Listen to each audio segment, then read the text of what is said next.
Hi friends, இன்றைக்கி வந்து ஒரு சூப்பரான லஞ்ச் பாக்ஸ் ரெசிபி தாங்க பார்க்க போகிறோம். கொத்தமல்லி புதினா புலாவ்.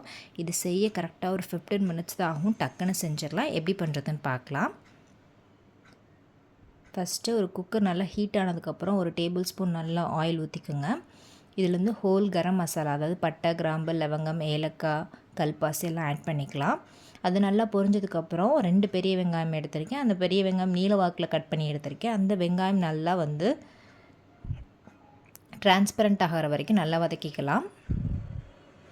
ஓரளவு டிரான்ஸ்பரண்ட் ஆனதுக்கப்புறம் இதுக்கு வந்து நான் ஒரே ஒரு தக்காளி தான் சேர்க்க போகிறேன். தக்காளி வந்து ஆப்ஷனல் தான், சேர்க்கறனா சேர்த்துக்கலாம். 2 பச்சை மிளகாய். இதெல்லாம் நல்லா வதங்கட்டும். இந்த தக்காளி இதெல்லாம் வதங்கிறதுக்கு இதுக்கு தேவையான அளவு உப்பு போட்டுக்கலாம். உப்பு போட்டால் தக்காளி வந்து சீக்கிரமாக வதங்கிடும். அதனால தான் தக்காளி போட்ட உடனே உப்பு போடுறது. இப்போ அது வதங்கிட்டுருக்க கேப்பில் நம்ம ஒரு பேஸ்ட் அரைச்சிக்கலாம். ஒரு 5-6 சின்ன வெங்காயம், 4 பல் பூண்டு, 2 துண்டு இஞ்சி,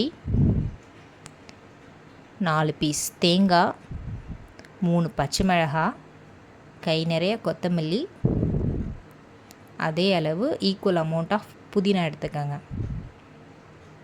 லைட்டாக தண்ணி ஊற்றிட்டு நல்ல ஒரு ஃபைன் பேஸ்ட்டை அரைச்சி எடுத்துக்கலாம். இவ்வளோ தாங்க அந்த ரைஸ்க்கு.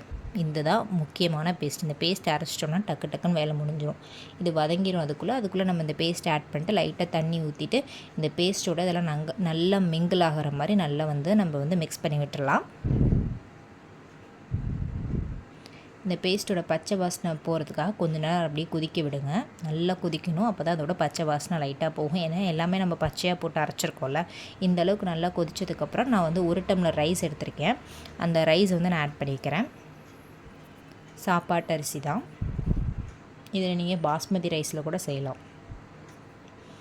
அந்த ரைஸோட இந்த மசாலாவோட நல்லா மிக்ஸ் பண்ணிவிட்டு நான் 1 டம்ளர் ரைஸ்க்கு வந்து 2 டம்ளர் தண்ணி, அதில் வந்து நான் 1 டம்ளர் வந்து தேங்காய் பால் ஊற்றிக்கிறேன். 1 டம்ளர் வந்து தண்ணி ஊற்றிக்கிறேன். 1:2 ரேஷியோ. இதை நல்லா மிக்ஸ் பண்ணி விட்டுட்டு மூடி போட்டு மூடி வச்சிடலாம். உப்பு காரம்லாம் இந்த ஸ்டேஜ் நீங்கள் செக் பண்ணிக்கோங்க. கரெக்டாக 3 விசில் வந்ததுக்கப்புறம் எப்படி இருக்குன்னு பார்க்கலாம். அவ்வளோதாங்க. டக்குன்னு லஞ்ச் பாக்ஸ் ரெசிபி ஒரு 15 மினிட்ஸில் ரெடி ஆச்சுன்னா கண்டிப்பாக அதை ட்ரை பண்ணி பாருங்கள். கிட்ஸுக்கு ரொம்பவே பிடிக்கும். ரொம்பவே ஹெல்த்தியானது கூட. ஹீமோக்ளோபின் லெவல்லாம் இது அதிகரிக்கும். இந்த வீடியோ பிடிச்சிருந்தால் லைக் பண்ணிக்கோங்க, சப்ஸ்கிரைப் பண்ணிக்கோங்க.